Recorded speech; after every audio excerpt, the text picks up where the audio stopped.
তীব্র কয়েকদিন গরমের পরে গত 3 দিন ধরে অঝরে বৃষ্টি ঝরছে। এই কারণে জনমনে কিছু স্বস্তি এলো খেটে খাওয়া মানুষদের মধ্যে। তারা কাজ পায় না, ফলে তাদের দিনকাল খুব কষ্টে দিনাতিপাত করছে। বৃষ্টি তো হইতে আছে, আরো কয়দিন যে হয়, 2-3 দিন হবে। হ্যাঁ, কমে গেছে, লোকজন নাই, রাস্তাঘাটে লোকজন নাই, ভাড়া উঠতে নাই। যে জায়গায় ভাড়া মারছিল 800, 1000, এখন ভাড়া মারি 400-500। আমাদের দুর্ভোগ বাড়ছে, তারপরে যাত্রী কমছে, ভাড়া কমে গেছে।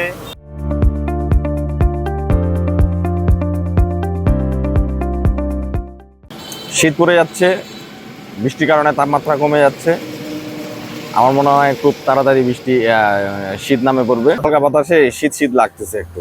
আজকে 4 দিন থেকে যে বৃষ্টি হচ্ছে, এর মনে হচ্ছে যে শীত লাভে যাচ্ছে। মানুষের অনেক কিছু কষ্ট, যেমন গরু ছাগল বার করতে পারতেছে না, আমরা বার হতে পারতেছি, ব্যবসার ক্ষেত্রে অনেক কিছু যাইতে পারতেছি না, ঠিক মতো রোজগারের সমস্যা হচ্ছে। আমাদের কয়দিন ঠাকুরগাঁয় খুব বৃষ্টি হচ্ছে, 3 দিন ঠাকুরগাঁয় অনেক বৃষ্টি, এর জন্য আমাদের পড়াশোনা খুব ক্ষতি হচ্ছে। এই পানির জন্য অনেক লোকের ক্ষতি হচ্ছে, অনেক কিছু ঠান্ডা পড়ে যাচ্ছে। বৃষ্টির জন্য মানুষের রোজ ইনকাম অনেক কমে গেছে, মানুষ বাসা থেকে বের হতে পারে না। যারা দিন হাজিরা করে, যারা শ্রমিক, তাদের অনেক কষ্ট হয়ে দাঁড়িয়ে গেছে। হ্যাঁ, বৃষ্টিটা 3-4 দিন থেকে আজকে হচ্ছে।